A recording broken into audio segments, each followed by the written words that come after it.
So tell me, how do you manage it all? The relentless flood of information, the constant pings and notifications that seem to define our professional lives now. Does it ever feel like you're just juggling, constantly reacting, never quite getting to the stuff that really moves the needle? Welcome to the deep dive. Today, our mission is, well, to cut through all that noise. We want to unlock a really powerful concept, deep work.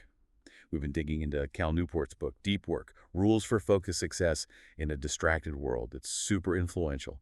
And what's really grabbed us is his argument that this kind of intense, focused work isn't just, a nice bonus. He says it's essential, like really essential for thriving today. Plus, he gives some actual practical strategies to cultivate the skill. So our goal here is pretty straightforward.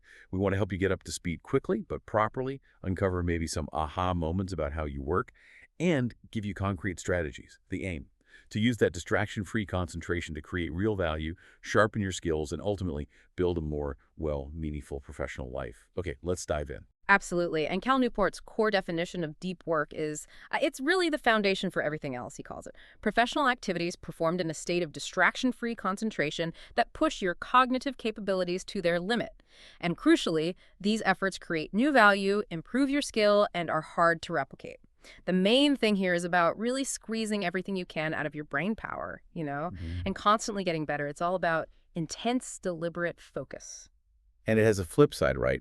The counterpart he calls shallow work, Exactly. which is basically non-cognitively demanding logistical-style tasks, often performed while distracted, things that tend not to create much new value and are easy to replicate. So we're talking endless emails, meetings that probably didn't need to happen, the constant IMs, that kind of stuff. Precisely. That's the shallow stuff. And telling the differences, like step one. Yeah, that distinction feels critical. And if you look back, this idea of deep work, it's not new.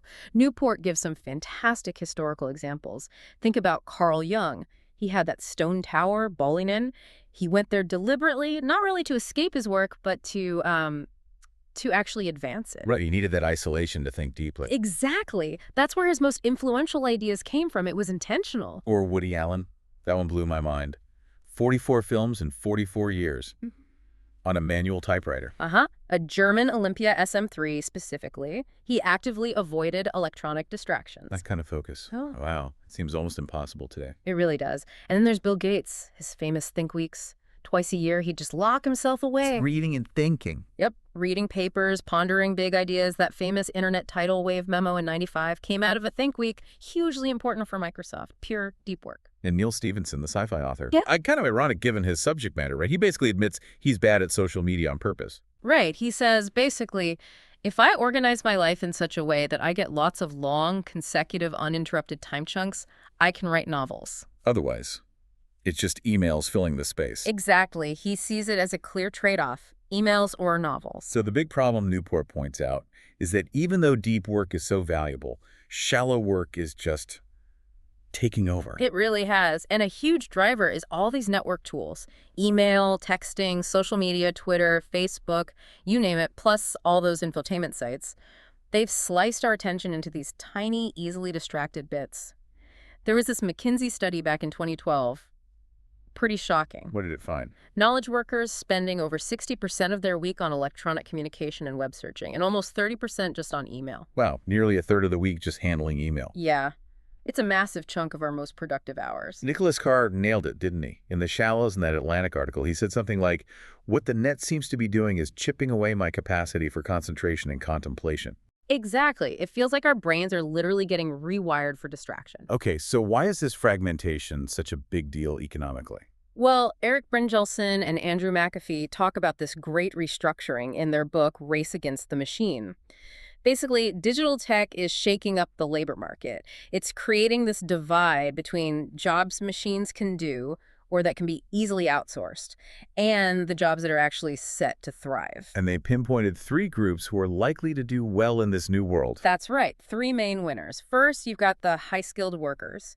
These are the people who can work creatively with intelligent machines. They're not just users, they're collaborators almost. Like Nate Silver, the data guy. Perfect example. He uses complex tools like Stata, manipulates data with SQL. But it's his thinking combined with the tech that produces those accurate forecasts. He's leveraging the machines. Okay, so that's group one. Who's next? Group 2, Hmm. the superstars. These are the absolute top people in their field. And because of technology, they can now reach a global market. Ah, so like that programmer, David Heinemeier Hansson. He can work for anyone, anywhere. Exactly. It ties into what the economist Sherwin Rosen called winner-take-all markets. The idea is, in some fields, everyone wants the very best, and it costs almost nothing extra to distribute their work globally, so the top person can dominate. Right, Rosen's line was something like, hearing a succession of mediocre singers does not add up to a single outstanding performance. You want the best. Precisely. There's a huge premium on being number one. And the third group. The owners. Mm-hmm. Simple enough. People with the capital to invest in these new technologies. Like John Doerr, the VC who backed Instagram. Exactly. Instagram sold for $1 billion with just 13 employees. That shows the incredible leverage capital has now. Massive value, tiny workforce. Okay, so given this landscape, high-skilled workers, superstars, owners, how do you actually become a winner? What does it take? Newport argues it really boils down to two fundamental abilities. All right, what's the first one? The ability to quickly master hard things. And, no surprise here, this demands deep work. Makes sense. You can't learn complex stuff while scrolling Twitter. Right. There's a great quote from Sertalanges in The Intellectual Life. Let your mind become a lens. Let your soul be all intent on whatever it is that is established in your mind as dominant, wholly absorbing idea. It's about that laser focus. That really connects with Anders Ericsson's work on deliberate practice, doesn't it? Mastery isn't just talent, it's intense, focused effort. Absolutely. And there's even a biological basis for this now. Myelin. Myelin, what's that? It's this fatty tissue that wraps around your neurons, and it turns out when you focus intensely without distraction, your brain actually builds up more myelin around the relevant circuits. This makes those circuits fire faster and more efficiently. So Newport puts it bluntly.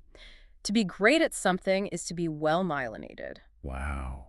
So focused practice physically changes your brain to make you better. Kind of amazing, right? It gives a real biological weight to the idea of deep focus. It's not just metaphorical strengthening, it's physical change. Okay, this is where it gets really practical. Tell me about Jason Ben. That story's pretty striking.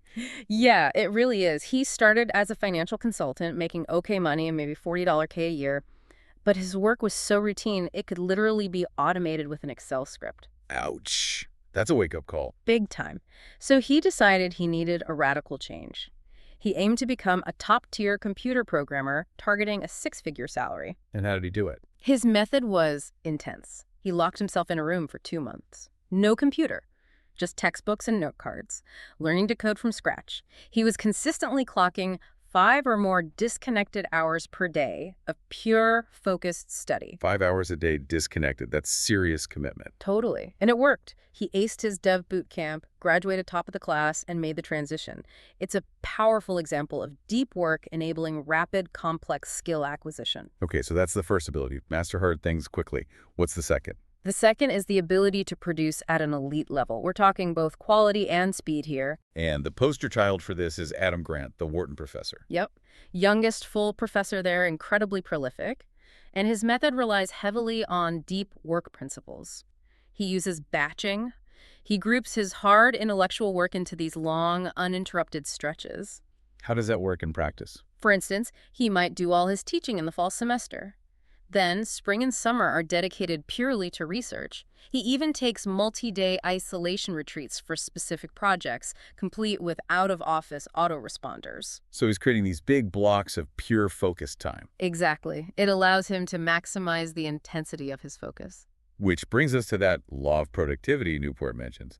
High-quality work produced, time spent, X, intensity of focus. That's the one. Okay. Grant isn't necessarily working more hours than everyone else. He's maximizing the intensity within the hours he does work. And why is that intensity so critical? You mentioned attention residue. Right. This comes from Sophie Leroy's research. It's fascinating.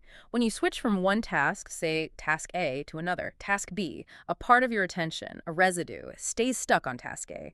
This residue makes it harder to perform well on task B. Like your brain hasn't fully switched gears yet. Exactly. So even those quick email checks, Newport calls them potentially devastating because each check introduces new targets for your attention, leaves little unfinished loops open in your mind, and fragments your focus. Okay, so if deep work is so important, what about the exceptions?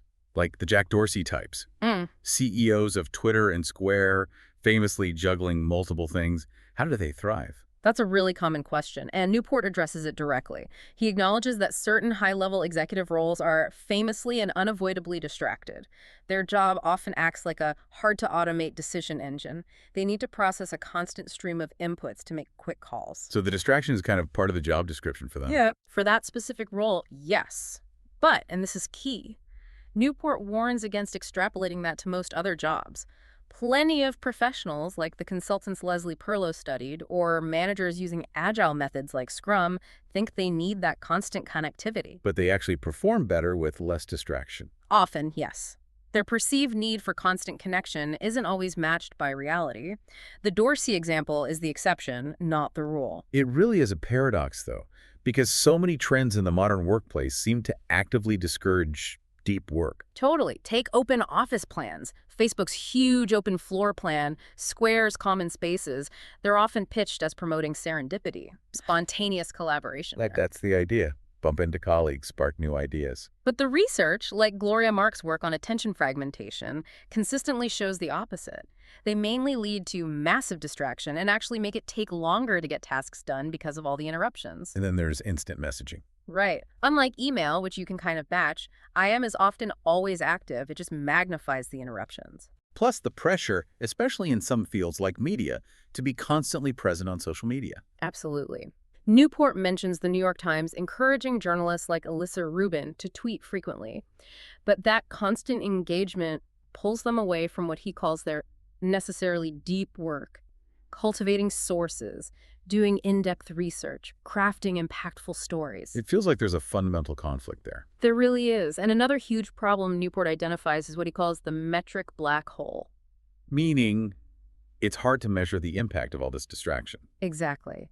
It's incredibly difficult to objectively measure the individual contribution of knowledge workers, and even harder to measure the bottom line cost of these depth-destroying behaviors. Like that example from Atlantic Media, where the CTO calculated the cost of just processing email. Yeah, Tom Cochran. He figured his company was spending over $1 million a year just on the time employees spent dealing with email.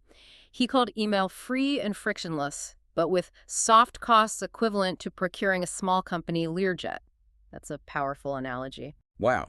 So because the negative impact isn't easily measured. Inefficient behaviors get a pass. They flourish, as Newport says, and this is driven by the principle of least resistance. Which means people just do what's easiest in the moment.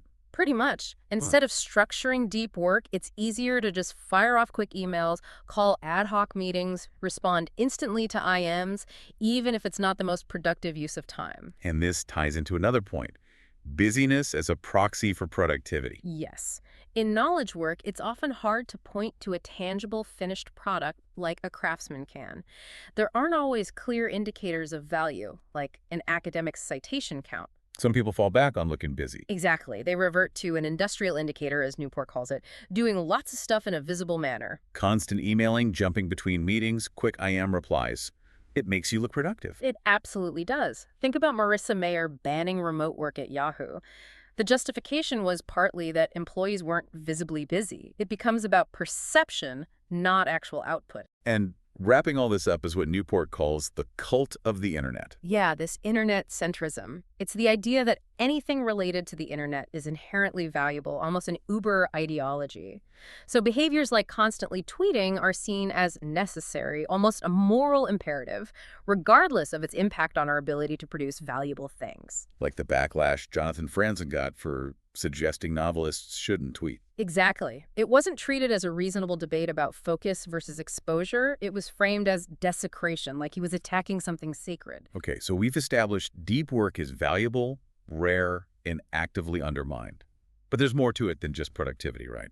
Newport argues it's also deeply meaningful. Yes, this is a really crucial part of the book. It goes beyond just getting more done. Like the example of Rick Furr, the blacksmith. Exactly. He specializes in ancient metalworking, recreating Viking swords. It's incredibly painstaking, requires immense concentration. And he says, "To do it right, it is the most complicated thing I know how to make. I don't need a sword, but I have to make them." There's a clarity of purpose there. Absolutely. A deep satisfaction in the craft itself, which Newport contrasts with the ambiguity and the exhausting roil of emails and PowerPoint that so many knowledge workers experience. That really resonates. So why does deep focus feel so rewarding? Well, Newport brings in a few perspectives. One is neurological, drawing on Winifred Gallagher's work. Gallagher, after a cancer diagnosis, had this insight. Your world is the outcome of what you pay attention to. So what you focus on shapes your reality. Pretty much. If you spend significant time immersed in deep, meaningful endeavors, your subjective experience of the world becomes richer, more important. But if you let your attention constantly drift to shallow distractions, your world feels fragmented, maybe anxious. It's like the old saying, the idle mind is the devil's workshop. It tends to fixate on negatives. That makes a lot of sense. And then there's the psychological argument, flow. Right. Mihaly Csikszentmihalyi's famous concept of flow, that state of being completely absorbed in a challenging activity. He defined it as when a person's body or mind is stretched to its limits in a voluntary effort to accomplish something difficult and worthwhile. And deep work basically creates the ideal conditions for flow states. Exactly. That perfect balance of high challenge and high skill requiring intense concentration, that's where flow happens, and it's deeply satisfying. And there's a philosophical angle, too. Craftsmanship. Yes. From Dreyfus and Kelly's book, All Things Shining, they argue that craftsmanship offers a path to meaning, not by imposing your will on the world, but by discerning the meanings that are already there. Engaging deeply with a skill connects you to something larger. And this isn't just for blacksmiths, right? It applies to knowledge work. Definitely. Think of programmers talking about beautiful code or envisioning cathedrals through software architecture. The meaning comes from the skill and appreciation inherent in craftsmanship, regardless of the specific job. As Newport says, you don't need a rarefied job. You need instead a rarefied approach to your work. So pulling it all together, deep work isn't just about money or promotions. It's fundamental to a fulfilling life. Yes, it supports deep human flourishing. Newport even plays with the idea of a eudaimonia machine, a hypothetical building designed purely to facilitate deep work, with soundproof chambers and everything. It's a powerful image. Okay, so we're sold. Deep work is crucial, it's meaningful, it's rare. How do we actually do it? Let's get into the rules. Rule #1. Rule #1 is simply, work deeply. Sounds obvious, maybe, but the first step is acknowledging a hard truth about ourselves. Willpower is finite. Research by Hoffman and Baumeister shows we spend a good chunk of our day fighting off desires, including checking email, scrolling social media. And that drains the battery, so to speak. Exactly. Roy Baumeister's work showed willpower is like a muscle. It gets depleted with use. You can't just rely on gritting your teeth all day long. So if willpower isn't enough, you need structure, you need a plan. Precisely. You need to decide on your depth philosophy. You can't just schedule deep work randomly when you feel like it. Newport lays out 4 main approaches. Okay, what are they? First, the monastic philosophy. This is pretty extreme. Basically eliminating or radically minimizing shallow obligations altogether. Like Donald Knuth, the computer scientist who famously swore off email in 1990. Exactly. He uses postal mail, deals with it in quarterly batches. Or Neil Stephenson, the author we mentioned, who avoids most communication channels to protect his novel writing time. He sees it as nonlinear. Interruptions completely derail the deep work needed for a novel. Okay, that's intense. What's next? Second, the bimodal philosophy. This is about clearly dividing your time. You have distinct, long stretches dedicated purely to deep work, and then other periods for everything else. Like Carl Jung, splitting time between his clinic in Zurich and his quiet tower in Bullingen. Perfect example. Yeah. Or Adam Grant, batching his teaching into one semester and dedicating others entirely to research, often with multi-day isolated blocks. Okay, so monastic is all in. Bimodal is splitting time into big chunks. What else? Third, the rhythmic philosophy. This is probably the most common for people trying to build the habit. It's about creating a regular daily rhythm for deep work. Ah, like Jerry Seinfeld's Don't Break the Chain method, marking an X on the calendar every day he wrote jokes. Exactly that. Building consistency. Or think of Robert Caro, the biographer, with his super strict office rituals, or Charles Darwin's incredibly regimented daily schedule. It's about making it automatic. Like the quote, think like artists but work like accountants. That's the one. Routine frees up mental energy for the creative work itself. And the last one, journalistic. Fourth is the journalistic philosophy. This means fitting deep work into any unexpected free blocks of time you can find in your day, like a journalist on deadline-grabbing moments to write. That sounds hard. It is. Newport notes it requires intense focus and the ability to switch into deep work mode very quickly. Probably not the best starting point for most people. Okay, so choose a philosophy. Then what? Then you ritualize it. Create strong routines around your deep work sessions. Where will you work? For how long? How will you start? Any specific rules like no internet? Like J.K. Rowling checking into that fancy hotel to finish Harry Potter. Or Gates's Think Weeks. They created specific environments and routines. Exactly. Rituals reduce the friction of starting and help signal to your brain, okay, it's focus time. He also talks about making grand gestures. What's that about? This is about leveraging psychology, making a significant change in your environment or investing substantial effort or money into a deep work project. It increases the perceived importance of the task and boosts your motivation to follow through. Like Alan Lightman going to that remote island. Or writers building cabins. Or Peter Shankman flying across the country just to write. Right. Or William Shockley locking himself in a hotel to invent the transistor. These aren't just quirks. They're strategic commitments that make it harder to back out and easier to focus. Interesting. Now what about collaboration? Deep work sounds solitary. It often is, but Newport argues you shouldn't necessarily work alone all the time. The key is being strategic about how you collaborate. He likes the idea of a hub-and-spoke architecture. Think of MIT's legendary Building 20 or Bell Labs back in the day. What'd they do? They had private, quiet offices for focused work, the spokes, but these were connected by common areas, long hallways, cafeterias, the hub designed to encourage interaction and idea exchange. So you get both. Deep focus and serendipitous encounters. That's the goal. He points to the invention of the transistor at Bell Labs. It required both background discussion in shared spaces and then intense collaborative deep work by Bardeen and Brattain in a small lab.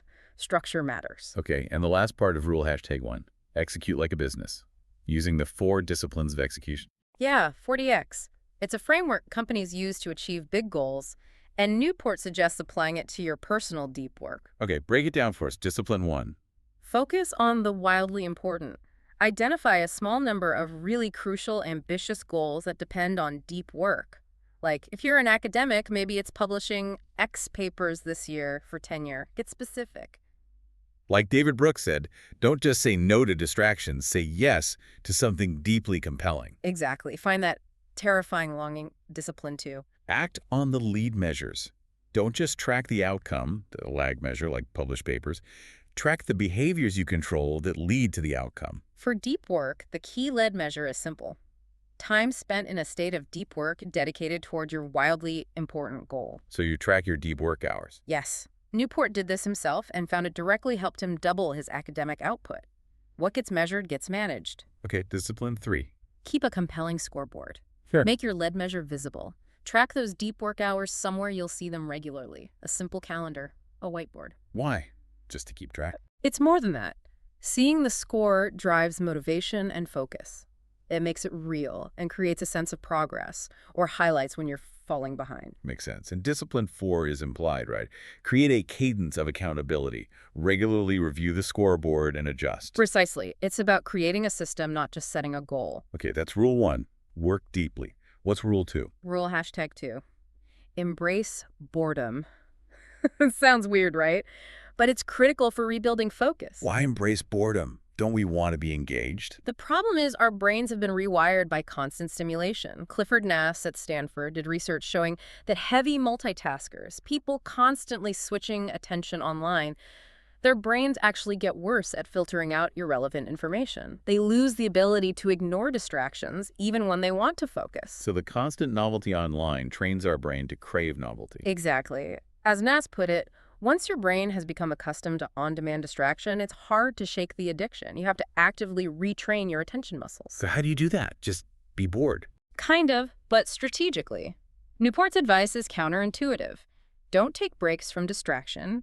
Instead, take breaks from focus. Wait, what does that mean? It means don't think, okay, I'll work for an hour, then I get 15 minutes of internet. That just reinforces the reward cycle of distraction. Instead, schedule your internet use in advance. Say, I'll check email and news sites from 12:00 to 12:30 and again at 4:30 outside those scheduled blocks. Avoid the internet completely. So you're training your brain to handle periods without stimulation. Exactly. You're building tolerance for boredom and strengthening those attention-selecting muscles. What if you really need to check something outside the block? He suggests enforcing a small delay, like 5 minutes. Just create a brief separation between the urge and the action. It helps break the immediate stimulus response loop. And importantly, apply this at home too, not just during work hours. Okay, so schedule internet time, resist outside of it. What else under embracing boredom? Work like Teddy Roosevelt. Remember him at Harvard? Packed schedule, tons of activities, but still got honors. By using his study time incredibly intensely, he worked in short, focused, blistering bursts of concentration during the fragmented blocks he had available. Maximum intensity in short periods. So intense focus sprints, basically. Right. Another technique is productive meditation. Meditating on work problems. Sort of. It's about focusing your attention on a single, well-defined professional problem while you're physically occupied but mentally free, like walking, jogging, showering, commuting. Ah, using that downtime for focused thinking. Exactly. It does two things. Helps you make progress on hard problems and strengthens your ability to concentrate and resist distraction. Does it take practice? Definitely. Newport warns against looping, just rehashing what you already know. You need to structure it, review the variables, identify the very next step or question, push your thinking, then consolidate what you figured out. Okay, and the last one, under embracing boredom. Memorizing cards. Seriously. Yeah, memorize a deck of cards. It sounds like a party trick, but memory athletes use techniques that heavily rely on intense focus and attentional control. Like Daniel Keeloff, who had ADHD, but improved focus through memory training. Right. Techniques like the memory palace, associating cards with vivid images placed in a familiar mental location, aren't just about memory. They're exercises in sustained, directed attention. So it's like weightlifting for your concentration muscle. That's a great way to put it. Building the underlying capacity to focus. All right, rule 1, work deeply. Rule 2, embrace boredom. What's rule 3? This one's controversial. Rule #3, quit social media. Yep, definitely provocative. He starts by talking about Barutan de Thurston's unplug experiment, right? And this any benefit mindset. Exactly. Many people justify using social media, or any tool really, if they can point to any potential benefit, no matter how small or unlikely. They don't seriously weigh the significant negatives, the time consumed, the attention fragmented, the opportunity cost. So what's the alternative? Newport proposes the craftsman approach to tool selection. Think like a skilled craftsperson choosing their tools very deliberately based on their core goals. He uses the farmer example, Forrest Pritchard. Yeah, the sustainable farmer who decided to sell his hay baler. It seems counterintuitive, doesn't a farmer need a baler? But Pritchard did a deep analysis. He looked at his core goal, long-term soil fertility, and the opportunity cost, time spent baling versus raising chickens, which provide income and manure. He realized buying hay was actually better for achieving his most important objective. So he didn't just ask, is this tool useful? But is this tool significantly advancing my most important goals, considering the cost? Precisely. It's a much higher bar. So how do you apply that to Facebook or Twitter? First, you identify your main goals, professional and personal. Then, the few key activities that actually drive progress toward those goals.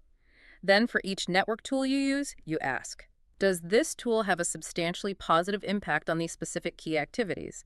And do those positive impacts clearly outweigh the negative impacts, like time and attention cost? So it's not just, does Twitter connect me with people? Right. But does Twitter substantially help me achieve my core goal of, e.g., writing in-depth articles? Exactly.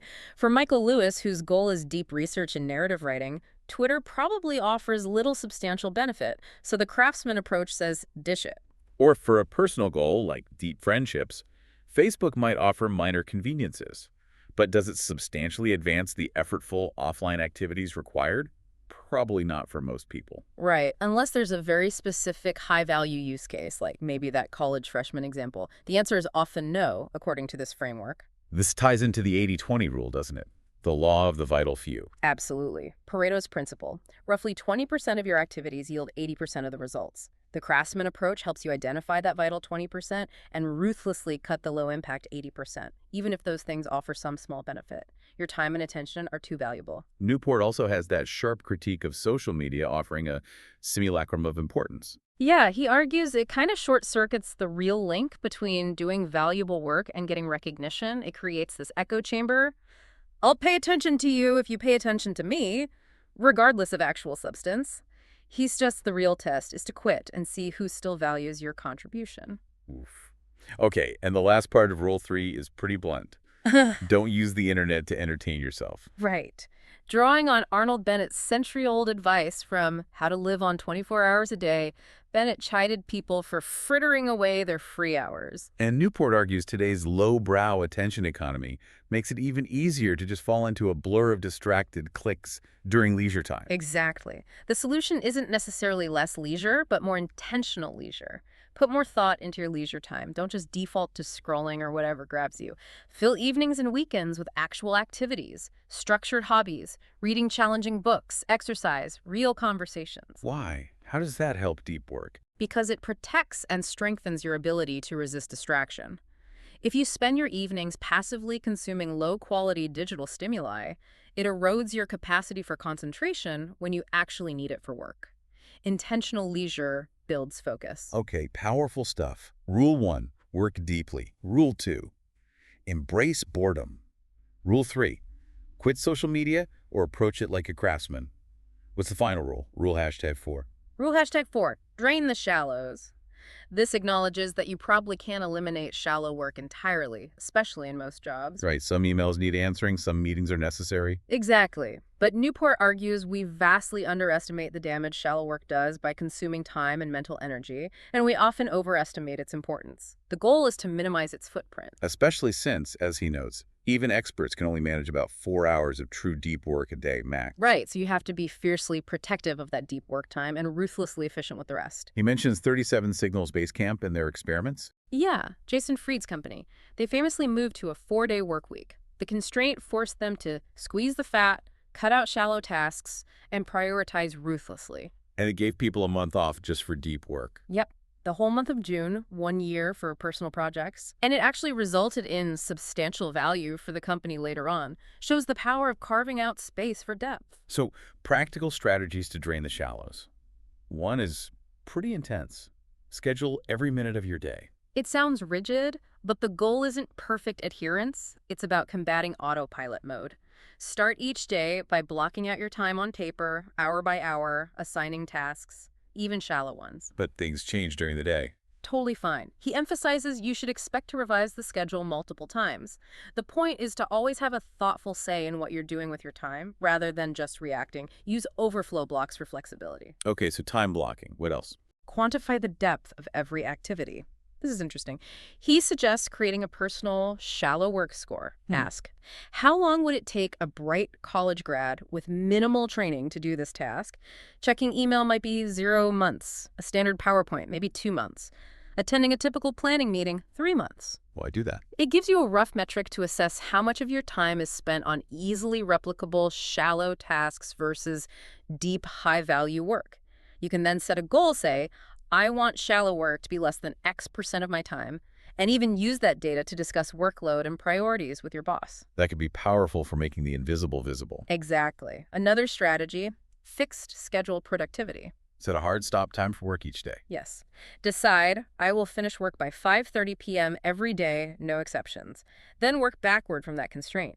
What habits, rules, and efficiencies do you need to implement to make that possible while still getting your important work done? Like Ritika Nagpal at Harvard hitting tenure on a strict 50-hour week. Sure. Or Newport himself boosting productivity while banning evening work. Right. It creates a scarcity mindset with your time.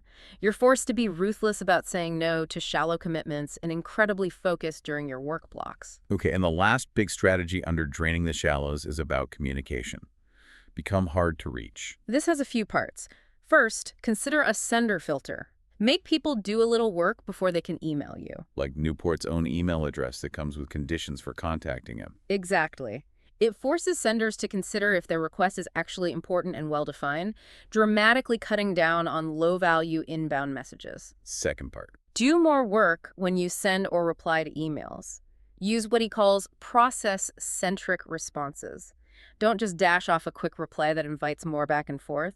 Aim to resolve the issue in one email. Provide all necessary info, clarify next steps, specify exactly what you need from them, or what you will do. So you're trying to close the loop with each message, minimize the number of exchanges. Precisely. It saves everyone time and mental energy in the long run. He gives examples for scheduling meetings, answering questions, everything. Think, how can I make this email the last one needed on this topic for now? And the final, maybe most challenging tip. Don't respond. Just don't reply to every email. Whoa, Really? Yeah. He points out that many highly successful academics simply don't respond to emails that are vague, irrelevant, or asking for too much uncompensated work. That feels like breaking a major social convention. It is. But Newport argues that the time saved by ignoring low-value emails can be invested in the life-changing big things. People adjust their expectations surprisingly quickly. It frees you up for what matters. Okay. Wow.